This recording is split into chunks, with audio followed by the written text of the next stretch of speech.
आज आप लोग के बीच में हम लेके आए हैं सेमेस्टर 2 सब्जी जनरल के लिए सिलेबस, जो बहुत लोग आप लोग मांग कर रहे थे कि जनरल पर भी ध्यान दिया जाए। इसलिए मैथमेटिक्स जनरल इलेक्टिव या जनरल बोल सकते हैं इसको सब्जी के नाम से जाने रहे थे।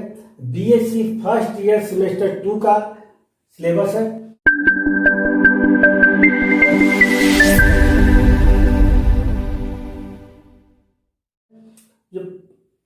जो ध्यान देने वाली बात है, इंटरनल टेस्ट जो होता है जिसको मिड सेमेस्टर बोलते हैं, वो 20 मार्क्स का रहता है। इसमें 15+5 इस तरह का रेट दिया रहता है। 15 मार्क्स का टेस्ट होता है, 5 मिनट एक्स्ट्रा मिलता है अलग से। एक्सटर्नल एग्जाम जो होता है इन सेमेस्टर में होता है, वो 80 मार्क्स का होता है और इसमें पास मार्क्स कितना है 32, और मिड सेमेस्टर में पास मार्क्स कितना है 8। ध्यान दीजिएगा कि टोटल एग्जाम कितना हो गया आपका 20+8 यानी 100 मार्क्स का एग्जाम हो गया। 100 में पास मार्क्स कितना हो गया 8+32 यानी 40 मार्क्स में पास है आप। और number of question to be asked, कितने क्वेश्चन पूछा जाएगा जब इन सेमेस्टर में एग्जाम होगा, उसमें टोटल कितना 8 क्वेश्चन पूछे जाएंगे। और number of question to be answer कितना देना रहेगा 4 क्वेश्चन का आंसर देना रहेगा। और क्वेश्चन नंबर 1 जो है कंपलसरी रहेगा 20 मार्क्स का, या शॉर्ट टाइप रहेगा, ऑब्जेक्टिव रहेगा, या तो इसको हम डिफिनेशन भी देता है, कभी डिफाइन करने के आता है, शॉर्ट नोट्स टाइप का रहता है। इस तरह शॉर्ट टाइप क्वेश्चन आता है आपका, वह रहता है 10 क्वेश्चन, और 10 क्वेश्चन कितना था 2 मार्क्स का रहता है प्रत्येक क्वेश्चन, यानी कितना हो गया 10 क्वेश्चन गुने 2 मार्क्स कितना हो गया 20 मार्क्स का हो गया। अब लॉन्ग टाइप जो क्वेश्चन हो गया, कौन सा बच गया 1 तो हो गया आपका, तो क्वेश्चन नंबर 2 से लेकर 8 तक कितना हो गया लॉन्ग टाइप क्वेश्चन हो गया। जो लॉन्ग टाइप क्वेश्चन हो गया उसमें number of question to be asked कितना हो गया, तो जोड़ लीजिएगा 2 से लेकर 8 तक कितना हो गया, टोटल 7 क्वेश्चन हो गया। और 7 क्वेश्चन में कितना ऐसा देना है, ऐसा देना है आपको 3 क्वेश्चन का। तो 3 क्वेश्चन का क्यों, क्योंकि क्वेश्चन नंबर 1 जो आप दे चुके हैं कंपलसरी था, तो 4 में 1 दे चुके हैं, 3 बचा आपको 3 इसमें देना है, यानी 7 क्वेश्चन में मात्र 3 क्वेश्चन ही देना है। और 3 क्वेश्चन गुने 20 मार्क्स यानी कि 60 मार्क्स। केवल इसी में आपको यह ध्यान देना पड़ेगा कि जब भी क्वेश्चन को चॉइस करें तो आप जिसका ए और बी दोनों जानते हो उसी को बनावे। जैसे मान लें कि आपको क्वेश्चन नंबर 2 है, क्वेश्चन नंबर 2 में ए और बी है, तो ये हो गया 10 मार्क्स का, बी क्या हो गया 10 मार्क्स का। अगर ये दोनों बनाते हैं तभी एक फुल क्वेश्चन का गिनती होता है आपका, है ना। ऐसा नहीं कि इसमें से ए किसी में से बी मिला करके एक फुल क्वेश्चन गिनती होगा, नहीं। आप तीसरा नंबर क्वेश्चन है ए और बी यहाँ भी है ना, ये भी 10 मार्क्स का है, ये भी 10 मार्क्स का है, समझ गए। तो मान लिया कि इससे एक बना दिए, इससे एक बना दिए, आपको सोचिए कि ये क्वेश्चन फुल हो गया, नहीं, आपका गिनती हो गया 2 क्वेश्चन का। तो ध्यान दीजिएगा कि जब भी क्वेश्चन बनावे तो ए और बी दोनों जानते हैं तो भी बनावे, नहीं तो ए भी बनाइए तो नंबर तो आपको मिलेगा, लेकिन गिनती हो जाएगा एक क्वेश्चन का आपका। 3 क्वेश्चन में एक क्वेश्चन की गिनती हो जाएगा, यानी कि आपको 10 मार्क्स तो मिलेगा ही, लेकिन आपका गिनती हो जाएगा एक फुल क्वेश्चन का। या जैसे मान लीजिए कि क्वेश्चन नंबर 4 है, इसमें दिया हुआ ए बी सी करके, है ना, तो 3 क्वेश्चन रहता है, तीनों मिला के कितना हुआ आपको टोटल, जैसे 7 मार्क्स 6 मार्क्स इस टाइप के भी क्वेश्चन आता है एग्जाम में, आपको टोटल कितना हो गया 20 मार्क्स। जब भी बनाया तो ए बी सी तीनों बनाया आपका। तो आप ध्यान दीजिएगा कि सेमेस्टर 2 में जो है सबसे जेनरिक में जो है आपको एक बुक पढ़ना है डिफरेंशियल इक्वेशन। अब देखिए पढ़ना क्या है आपको, यह दिखा दी, तो एग्जाम का पैटर्न दिखा दी आपको। अब पढ़ना क्या है देख लीजिए, इसमें मेनली आपको पढ़ना है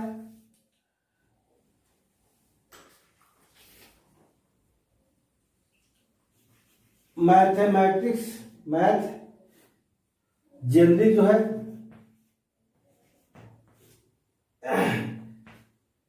पेपर 2, पेपर 1 पढ़ चुके हैं आप सेमेस्टर 1 में, सेमेस्टर 2 में पेपर 2 पढ़ना आपको।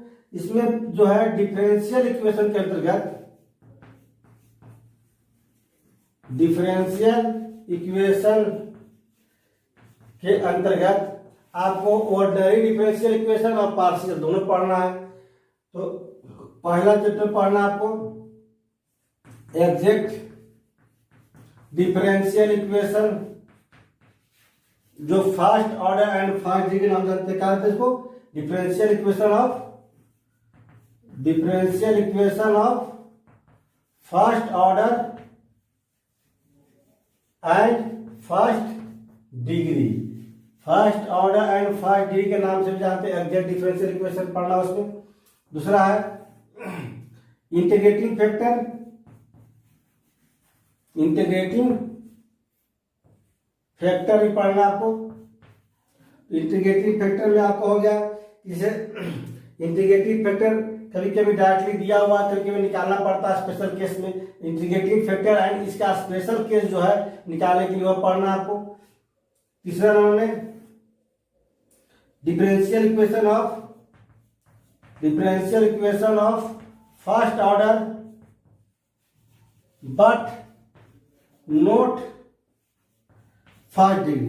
फर्स्ट ऑर्डर होगा लेकिन फर्स्ट डिग्री नहीं होगा। Not of the first degree, इसको हम लोग दूसरा भाषा में बोलते हैं कि फर्स्ट ऑर्डर और higher degree. First order higher degree differential equation इस तरह बोल सकते हैं। यह जो होता है एक तरह से एक ऐसा इक्वेशन होता है जिसमें एक्स वाई और टी के रूप में होता है। टी यहाँ पर कहलाता है आपका d y upon d x. तो जो है पी जो है पी स्क्वायर के रूप में हो, पी क्यूब के रूप में हो, पी फोर के रूप में हो, जो भी हो, लेकिन पी क्या है? ऑर्डर फर्स्ट है और जितना पावर देंगे इसका पावर 2 देंगे तो डिग्री कितना हो गया? 2 पावर 3 तो डिग्री 3 पावर 4 डिग्री 4, इसलिए 2 या मोर 2 या 2 से डिग्री रहेगा।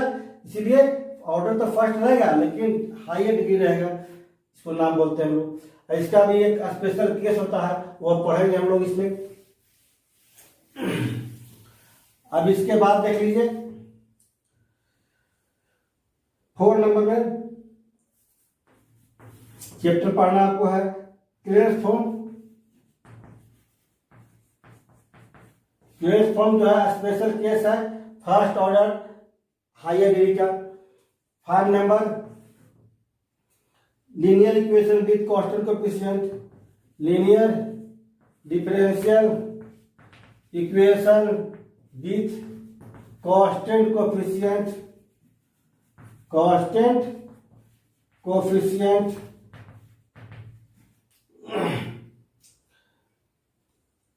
फिर इसमें आपको 6 नंबर में पढ़ना है, जो आपको 4 तक का कुछ चैप्टर जो इसमें है आपको इस चैनल के ऊपर मिल जाएगा आपको पढ़ने के लिए।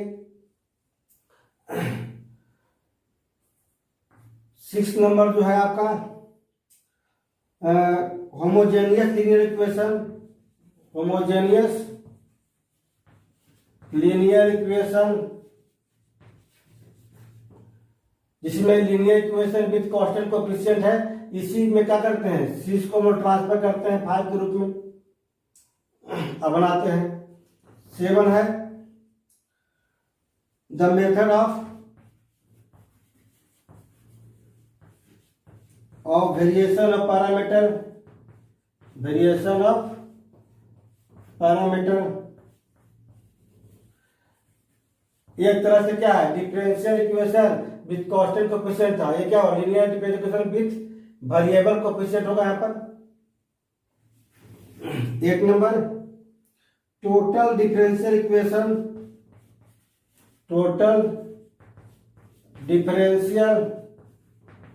इक्वेशन पढ़ना आपको 1 नंबर में। 9 नंबर में पढ़ना है सिमल्टेनियस डिफरेंशियल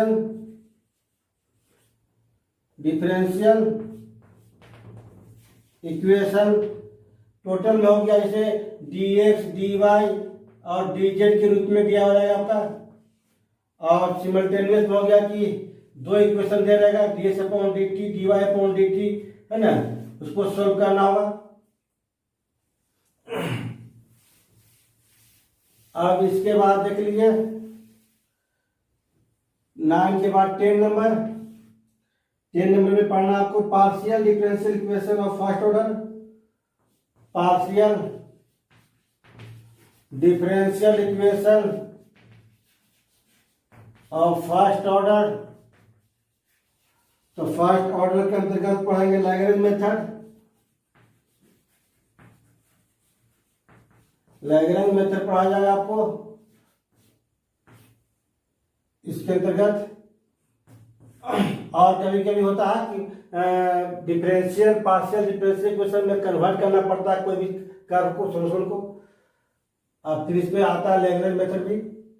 11 नंबर में है नॉन लीनियर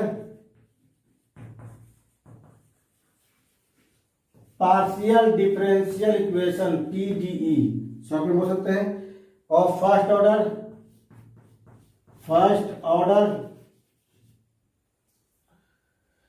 और लास्ट में आपको पढ़ना है चारपिस्ट मेथड।